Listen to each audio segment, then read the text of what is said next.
I know it's following me. I can feel it.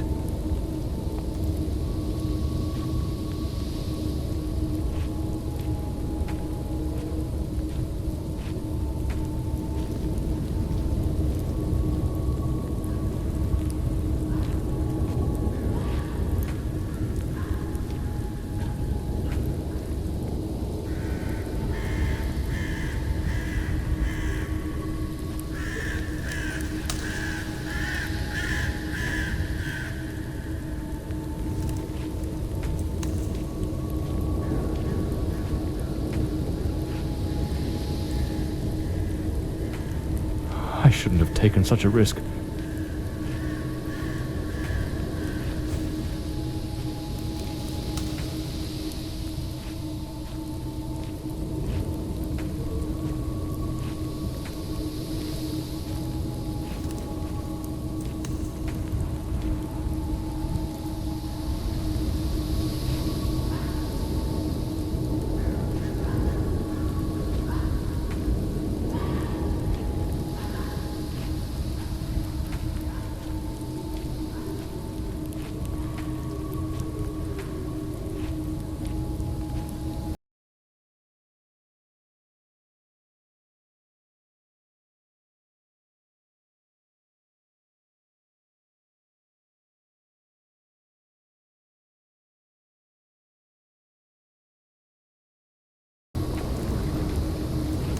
That sound.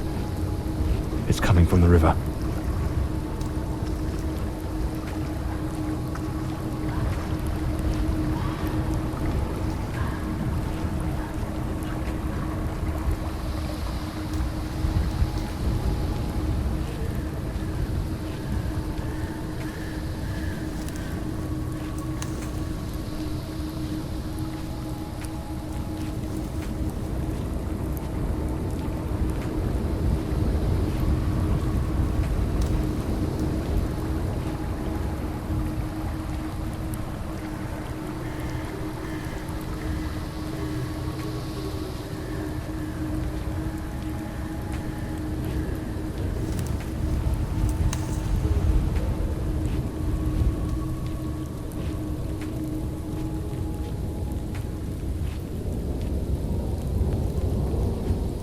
If it catches me, it will show no mercy.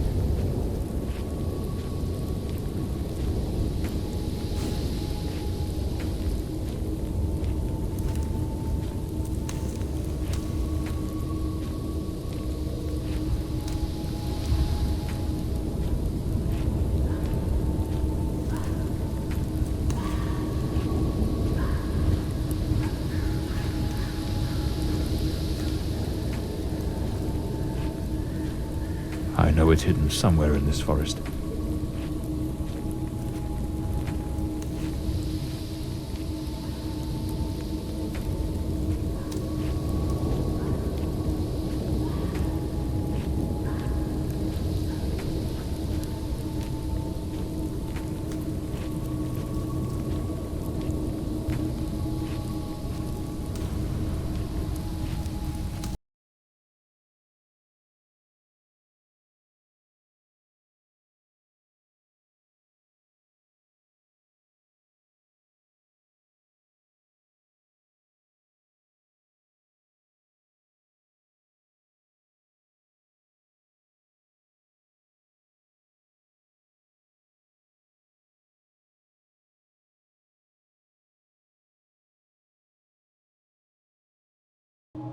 At last, I can gather my strength and plan how to face that monstrous thing.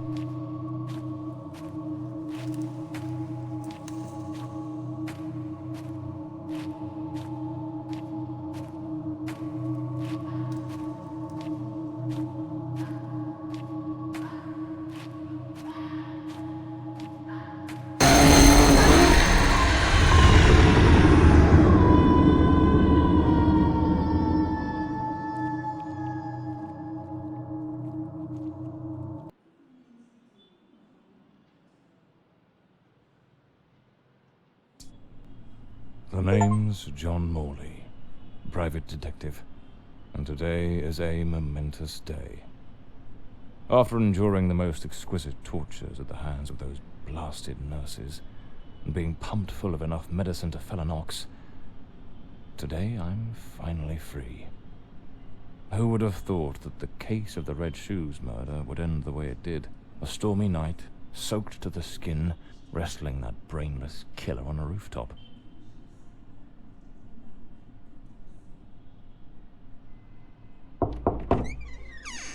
It appears you're awake at last. We had considerable difficulty rousing you earlier this morning, so I deemed it best to let you rest a while longer. I bring you good news. The latest test results are favourable, and the doctor has authorised your discharge. You are now officially ready to go. I have placed your belongings on the table. Oh, and a lady stopped by this morning with some clothes from the dry cleaner.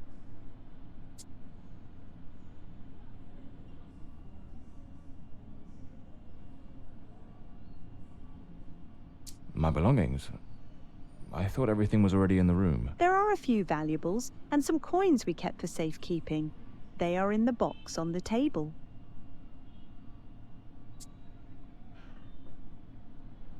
A woman brought my clothes from the dry cleaner. Was it Penny? I couldn't say. She arrived quite early, before my shift began. I've placed the garments in the wardrobe to keep them from getting wrinkled. I've been having nightmares. The doctor has prescribed some medication that should help address any residual effects. This should assist in alleviating your nightmares. So I'm better now? Yes, you are much improved. Both your physical and psychological assessments have been satisfactory, and there are no impediments to your returning to your normal life.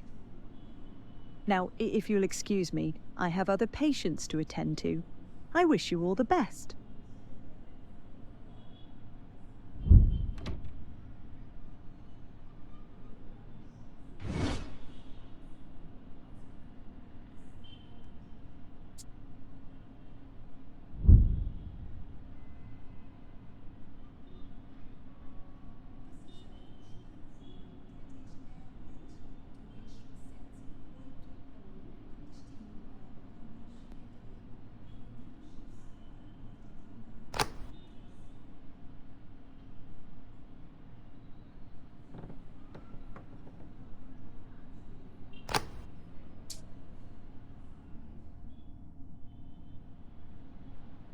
Blimey, it's nearly noon.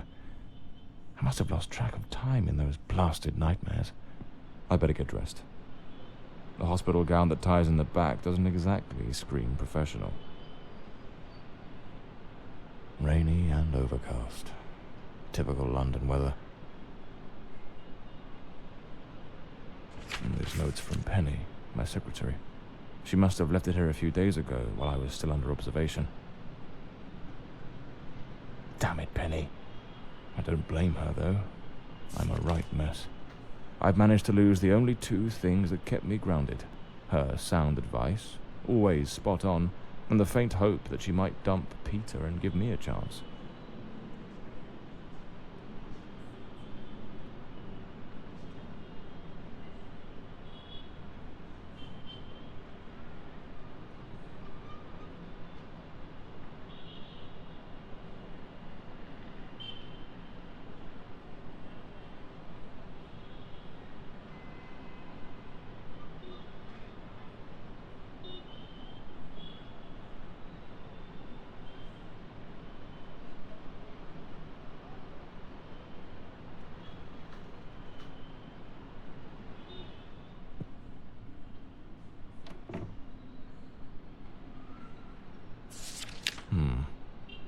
So the mystery woman who took my clothes to the cleaners was Penny after all. Seems she's still got a soft spot for me. Could there be a chance? I usually use the Windsor knot.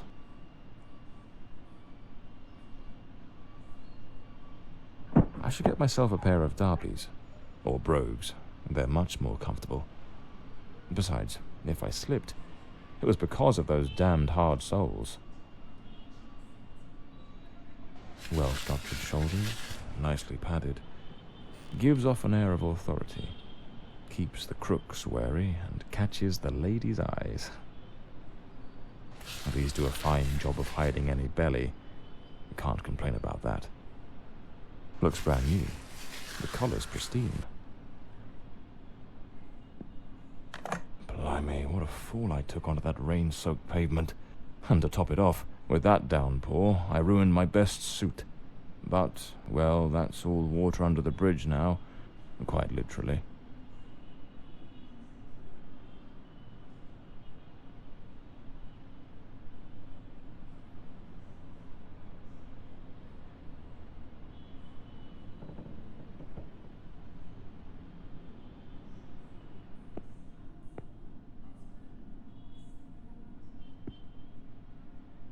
Trench coat and fedora hat.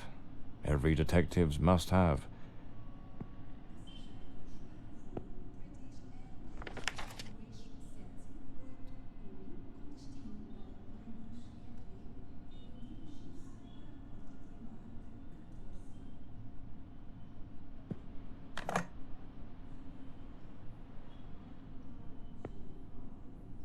That's me, the bloodhound Morley. Story of my life. Nearly broke.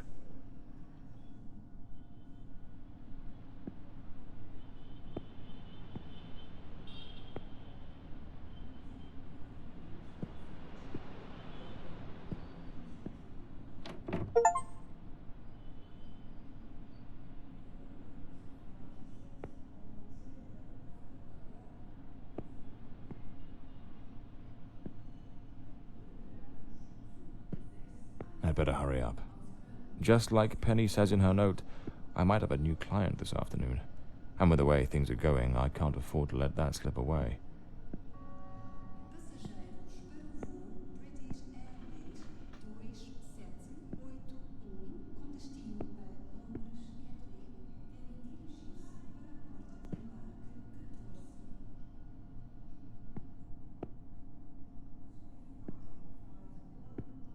All right, let's get moving.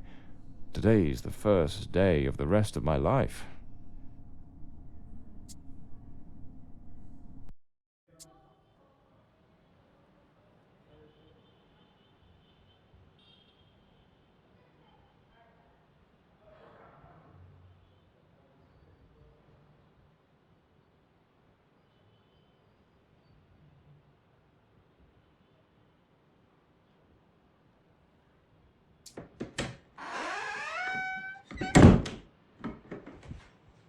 Back again. Feels like stepping into a forgotten paradise.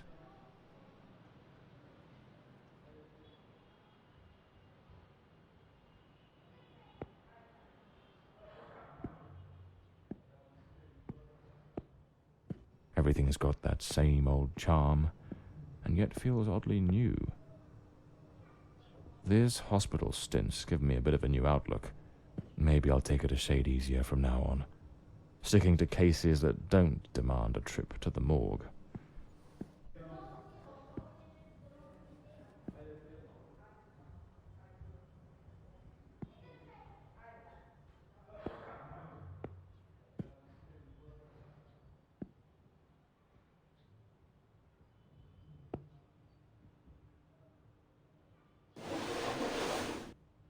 Here they are, Penny's keys, just like it says in her note.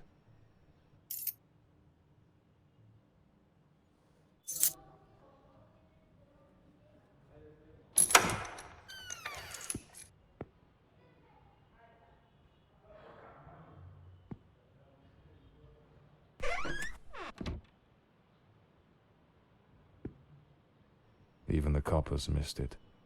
The slant on the letter E. That's what gave away the typist in the black letters case. My files. Cases, clients, debts. Too many debts. Far too many. This case is worth its weight in gold. Everything you need for a portable lab. This one's a favorite. The jealous lover solved everything with a few blows from an ashtray. Brutal, but effective. The umbrella with a bullet hole. Souvenir from the marksman case. Nearly lost my hat on that one.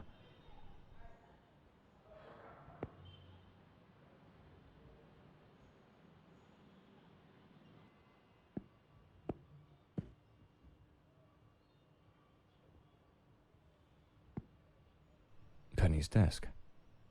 I ought to give her a ring and try to sweet-talk her into coming back. If this new client brings in some decent dough, maybe I could settle what I owe her and use a little charm to win her over. So this is Peter. That smug grin's got "Punch Me" written all over it.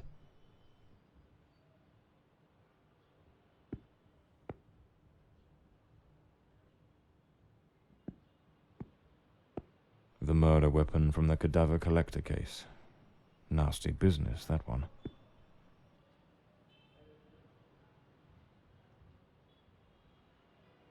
The case of the Red Shoes murder.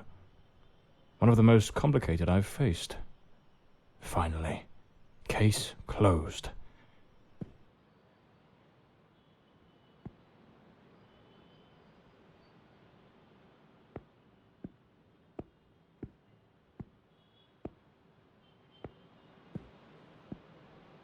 My desk, strangely tidy. Normally it's buried under papers, notes, bits of evidence. Penny must have wanted to leave everything spick and span before she walked out on me. Another one of my cards. But this one has my last name circled.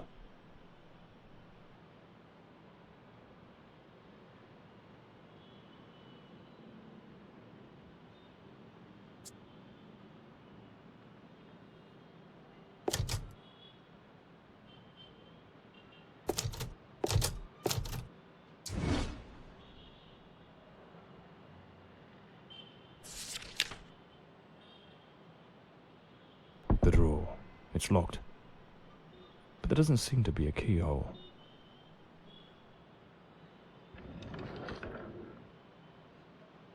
Amazing how this little gadget can reveal the devil in the details.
The Scarlet Page. I trust Penny didn't go snooping through my things while I was away. Oh, my apologies, madam. I didn't hear you come in. I was a bit distracted. Good afternoon, Mr. Morley. I trust your assistant informed you of my visit as promised. My apologies. I was rather engrossed and didn't notice your arrival. To whom do I owe the honour of this meeting? Lady Margaret Fordside, the 4th Countess of Bloomsbury. Lady Margaret, could you tell me what brings you here today? How can I assist you? I shall endeavour to be as candid as possible. 20 years ago, when my daughter was just 18, she was brutally murdered. It happened at our family estate, Bloomsbury Manor. Someone slipped into the house unnoticed, and upon reaching her room, delivered 5 fatal stab wounds to her chest, lungs, and heart. The police, eager to close the case, hastily blamed and condemned 2 violent thieves who clearly had nothing to do with her death. The investigation was closed, and justice was never served. I am prepared to offer you £30,000 if you take on this case, and a further £30,000 if you can solve it and bring the true killer to light. Tell me, Mr. Morley, will you accept this case? I understand your distress, Lady Fordside. But before I commit to anything, might I trouble you with a few questions? By all means, Mr. Morley. Ask whatever you must.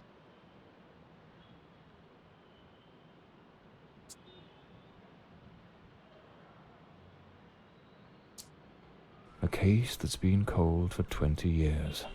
You certainly don't make it easy for me, Lady Margaret. What made you decide to seek out a detective now?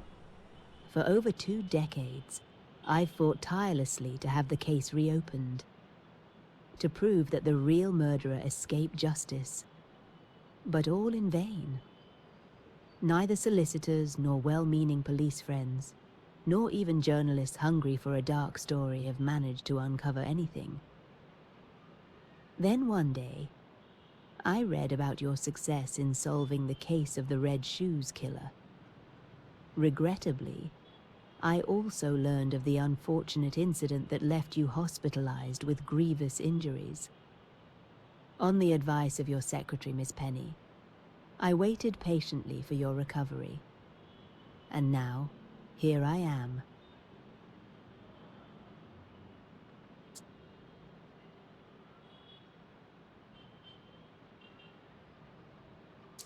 Tell me about the men the police arrested. Why are you so certain they weren't guilty? 2 days after the murder, the police arrested a pair of violent thieves who were terrorizing the county at the time. Though they swore their innocence in my daughter Elodie's death, their criminal record completely undermined their defense. Seizing the opportunity, the police locked them away for their other crimes, and the case was closed. But what has always struck me as suspicious is that nothing was stolen on the night my Elodie was killed. If those thieves were truly the culprits, why would they murder her and then leave without taking a single piece of silver? It doesn't add up, Mr. Morley.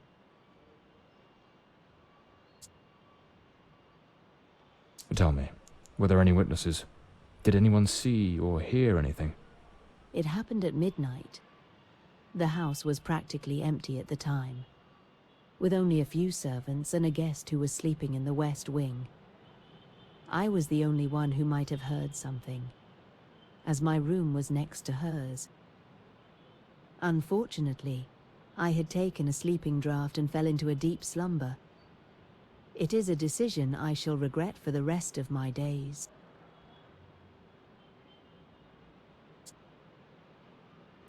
Tell me about Bloomsbury Manor. Do you still reside there?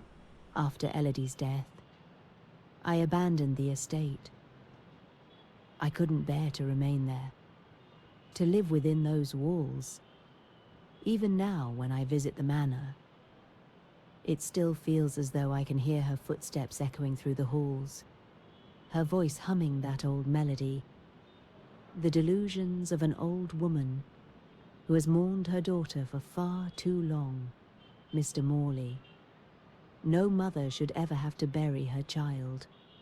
Should you accept the case, Bloomsbury Manor would likely be the best place to begin the investigation.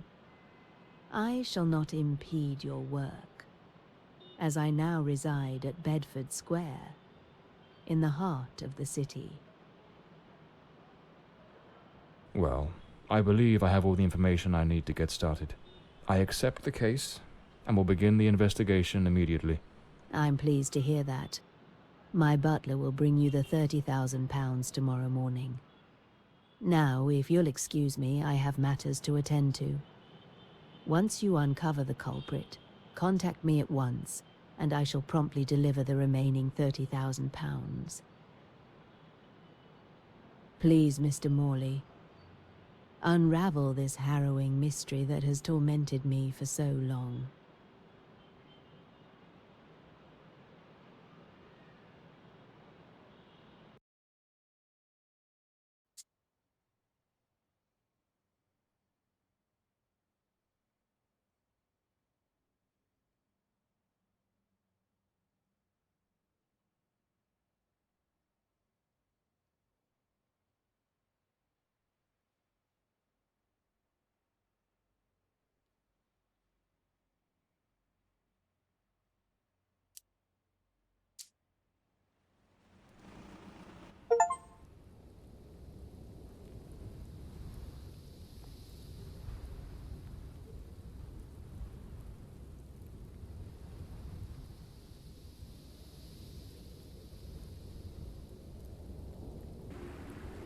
As I made my way through the dense forest path, a haunting silence enveloped the air. It was as though the very night of the crime still lingered here, shrouded in an eerie calm. The manor stood before me, its facade as inscrutable as the shadows that danced in the moonlight. Every step I took felt like a step deeper into the heart of a mystery that refused to be forgotten.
Not a sound.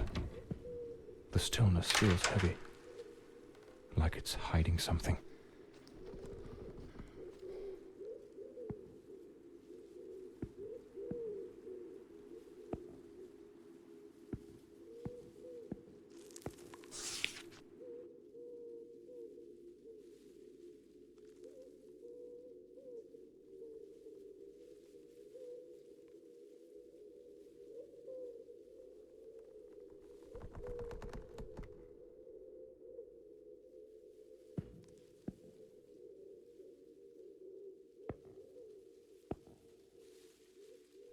This painting, it's rather grim.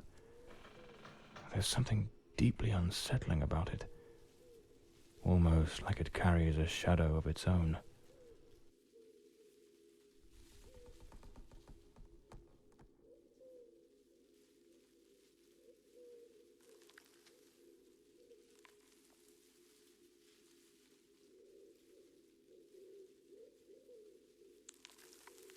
It seems Elodie had a passion for art, but her style wasn't exactly well received. Disturbing from the looks of it.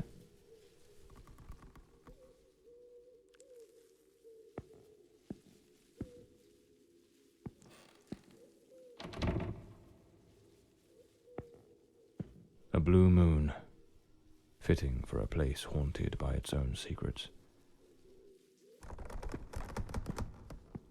Looks like the Countess left this for me. It could be useful for getting around the place.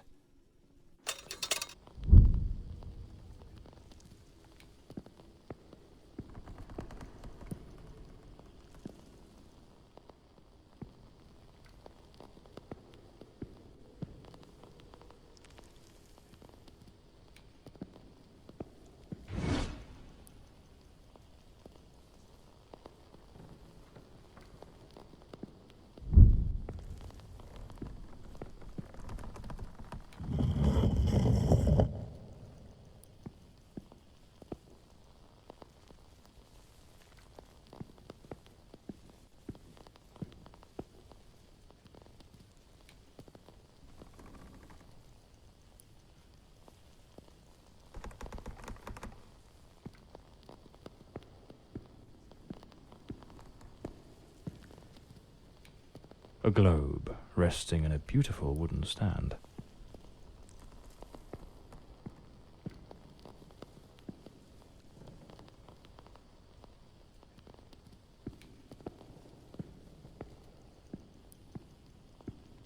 Looks like this is the Fordside family book, showing some of their ancestors.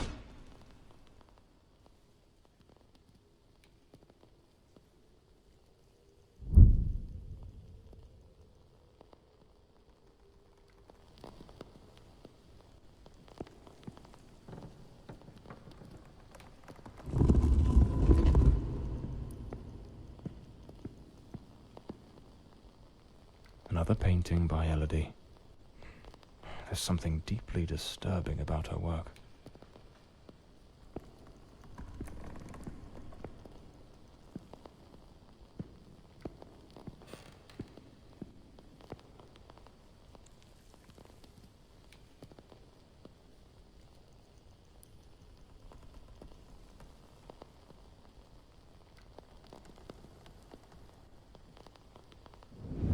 So, the housekeeper left a note for the Countess, asking her to meet here on the day of the murder.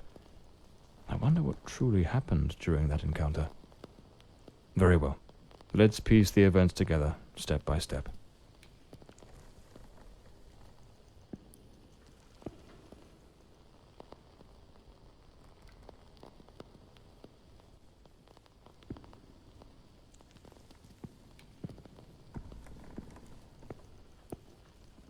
Two chairs. One of them knocked over. An empty envelope. Did the housekeeper hand the Countess a letter? Lipstick stains. Same shade the Countess wore when she visited my office. The housekeeper's cup is still here. Tea spilled across the table. She never got to drink it.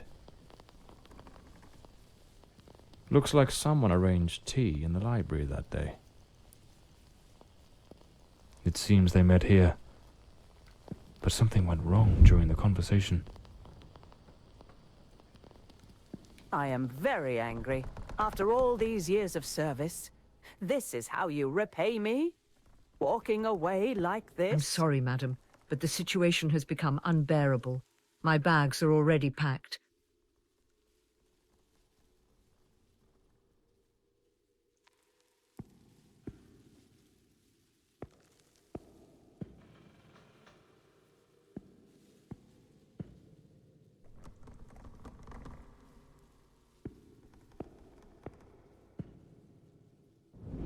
The Countess threw the housekeeper out in a fit of rage. In her haste, the housekeeper forgot one of her bags. What was it that unsettled the housekeeper enough to abandon her post so suddenly?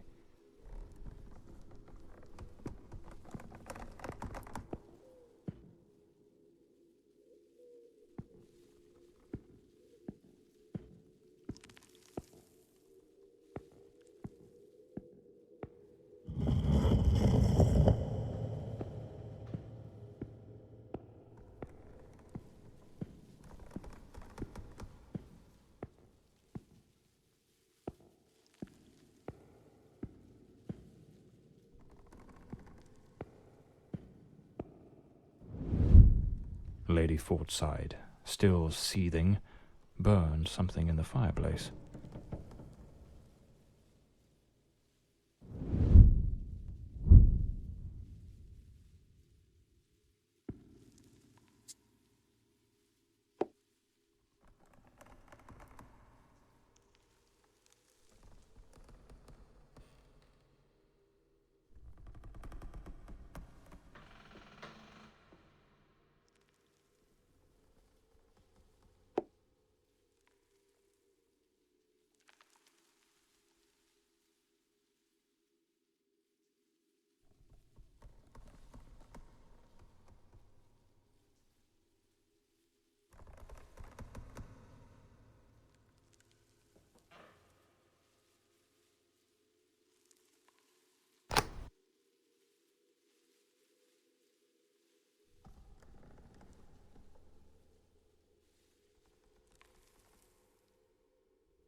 The housekeeper resigned.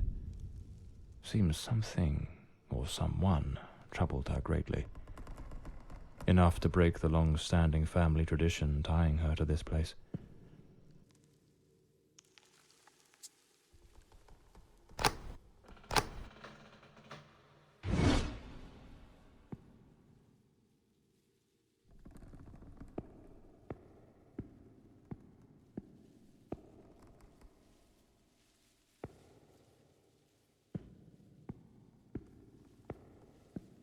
The lock has been concealed. This door must open by some other means.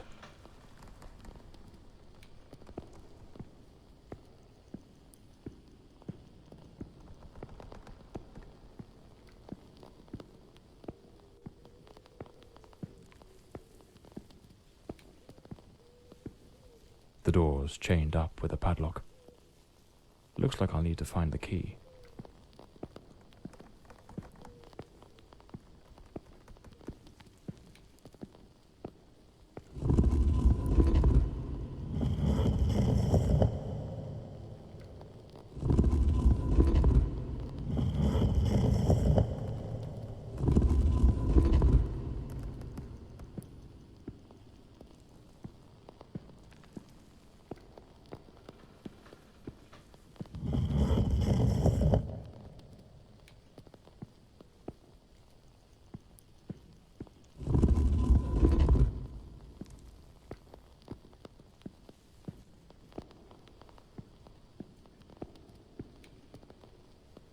The Fordside family crest, a rampant dragon, a time-honoured symbol across European heraldry, particularly among the English and the Welsh.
This must have been some sort of private study for the Countess.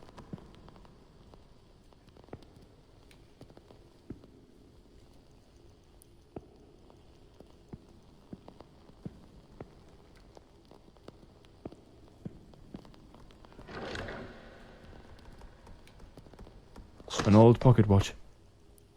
It probably belonged to Lord Fordside, Lady Margaret's husband. A British passport. Lord Fordside was undoubtedly a man of the world.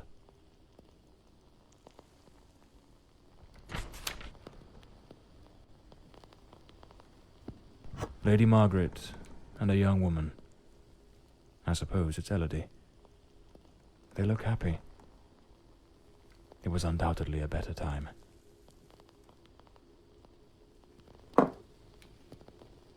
This looks like the key to the main hall. Could be my way into the heart of the house.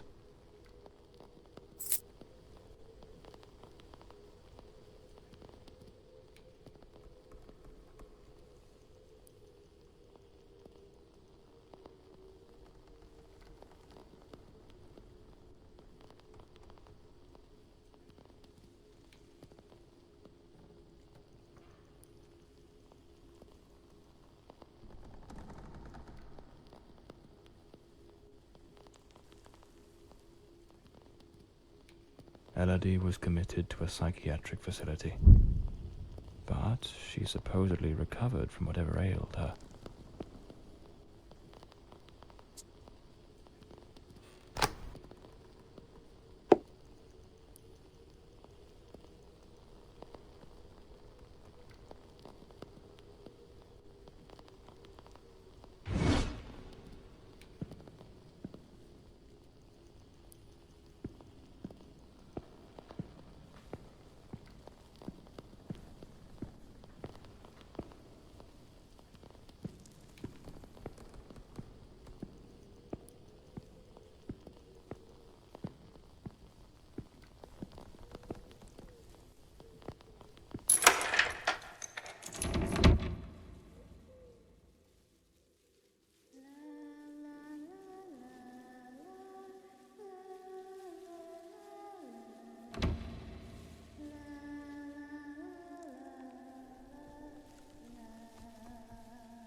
Here lies Elodie.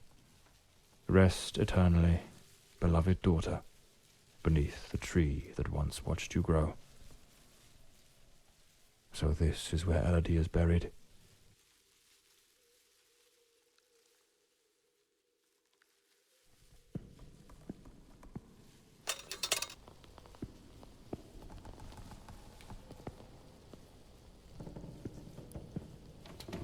This door is locked as well.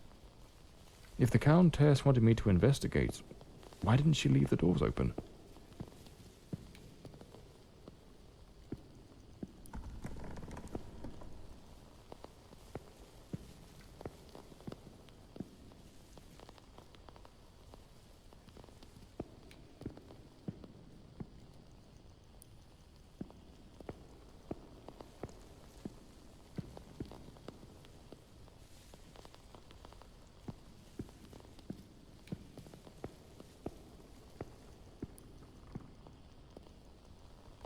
Layers of dried oil paint, left untouched for 20 years.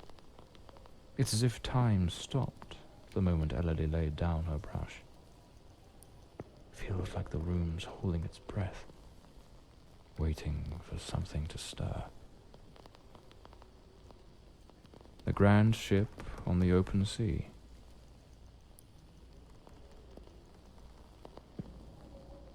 Looks like the last painting Elodie was working on was of a ship at sea. The whole gallery is filled with maritime references. She seemed quite obsessed with it. A man with his back turned, watching a ship go down. This door appears to lead out to the back garden. Locked with a padlock. I'll need to find the key.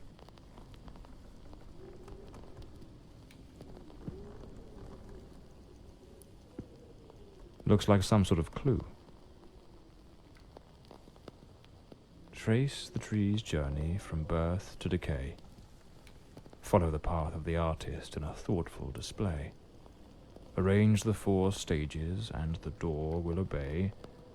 Unlock the path ahead as art lights your way.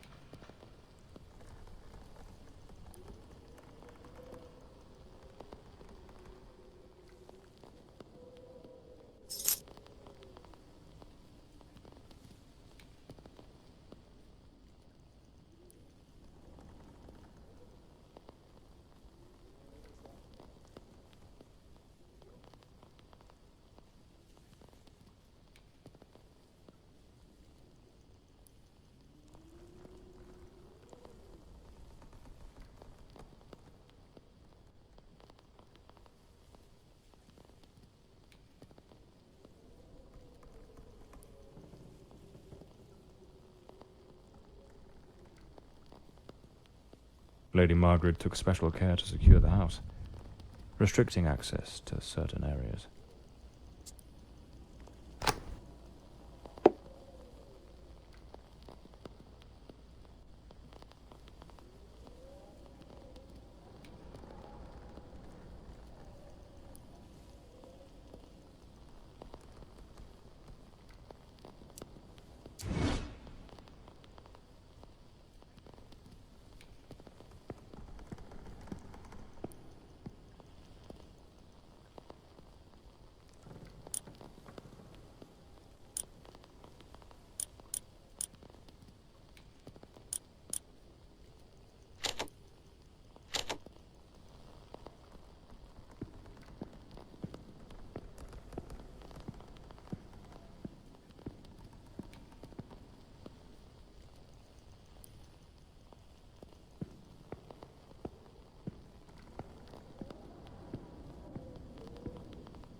Some of these paintings are really dark and sinister.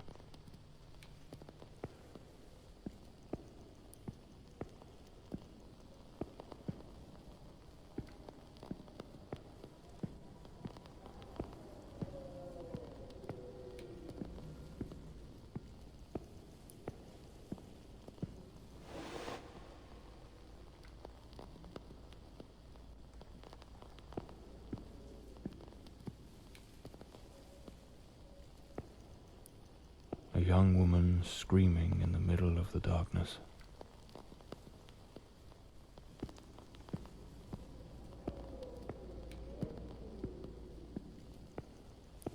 Those poor souls. Tragedy seems to have cast a long shadow over this family.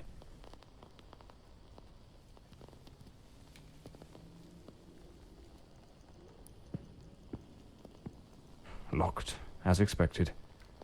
There's a metal engraving of a tree.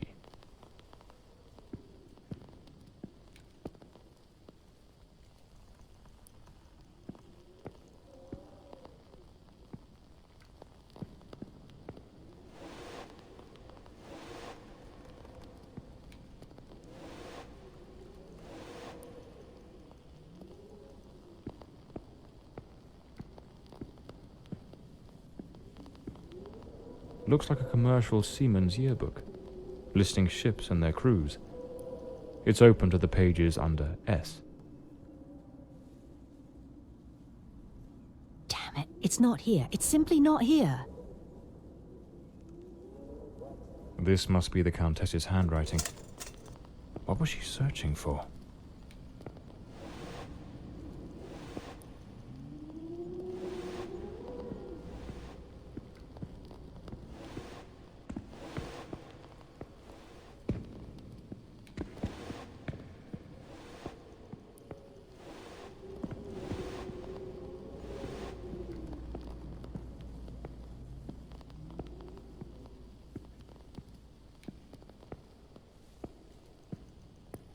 This looks like Elodie's diary. Let's see what her last entries reveal.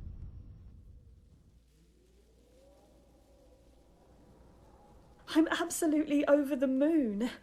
Walter has written to say he is coming. I met him at the Western Sanatorium, and we have grown so very close. He was there recovering from the trauma of a shipwreck, where he tragically lost his companions. By sheer luck, he was rescued, but not before spending an entire year on an island living amongst the natives. He truly is an adventurer.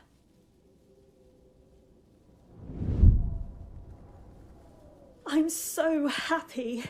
Walter has finally arrived.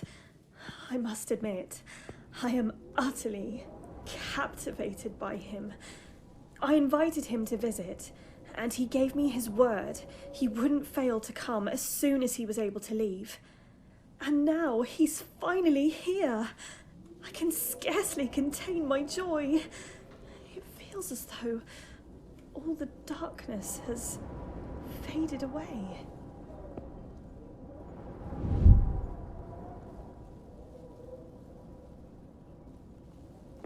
They looked so in love. So happy. I wonder what became of Walter after Elodie died.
boarded-up door. The access to the servants' quarters appears to be blocked for some reason.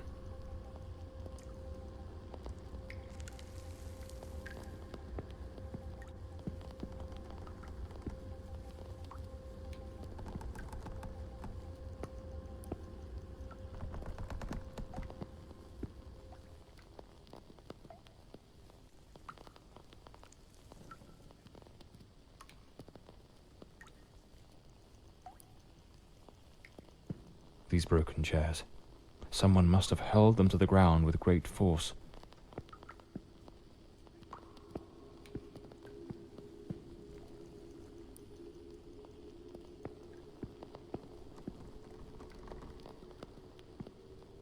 A silver knife is missing, and it's nowhere to be found.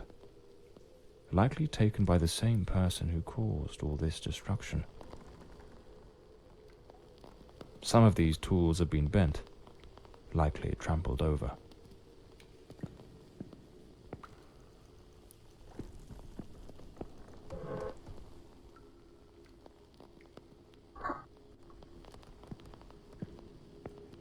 It looks like this vase was shattered.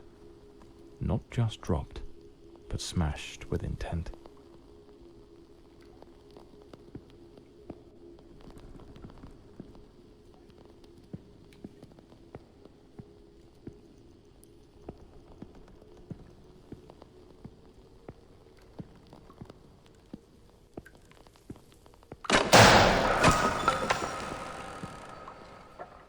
Looks like the crowbar is broken.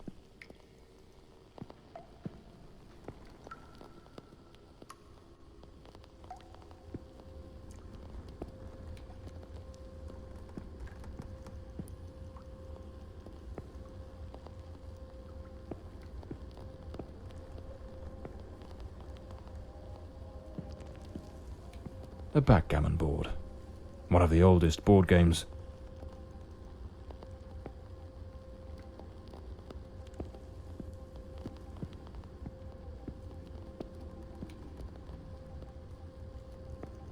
Miss Marva apparently knew her way around the tarot. What a dreadful spread, and what a chilling omen it revealed. Evil approaches. It will bring death, and lay ruin to the house and all who dwell within.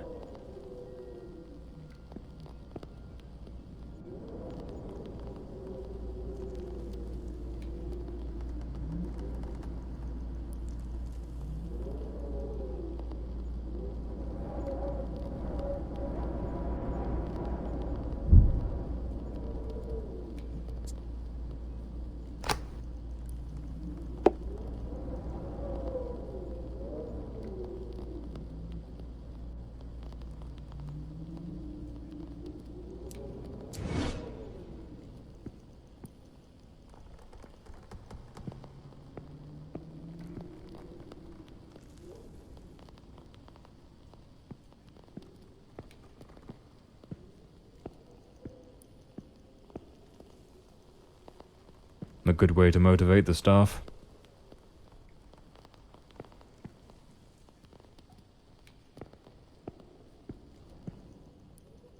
A doll pierced with an awl. A warning? The young maid was an avid fan of actor Valentin Rudolph. What a collection of posters from his films.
No doubt.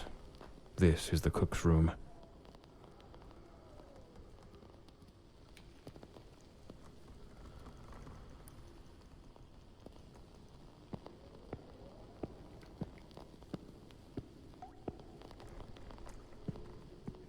Lady Margaret, after the death of her daughter, dismissed the staff and left the mansion.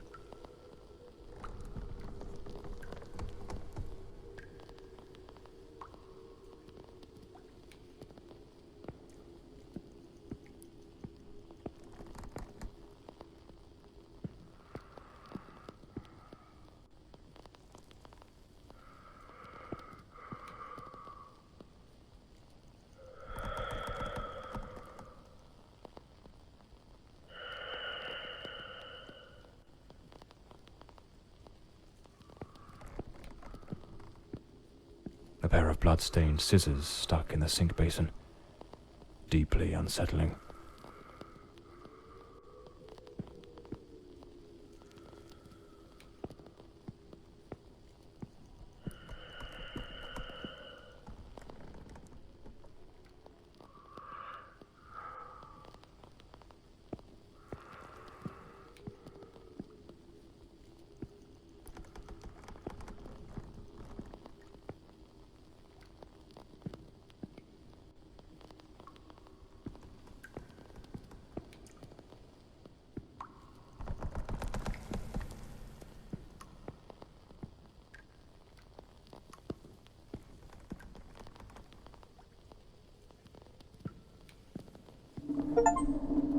Is there someone else in the house?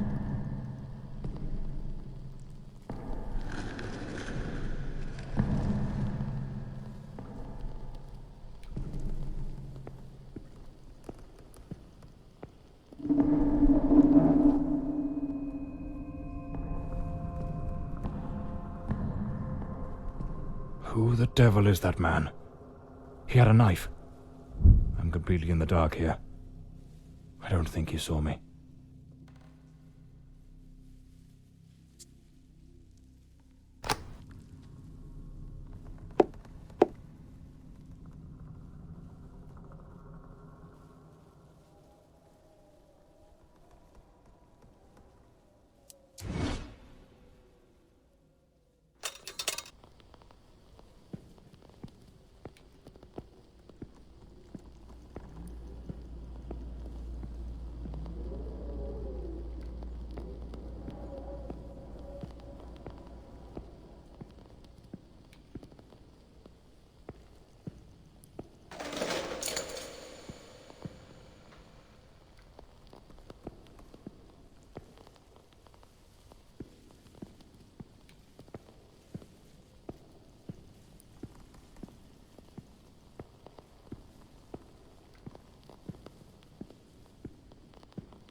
The sinking of a ship.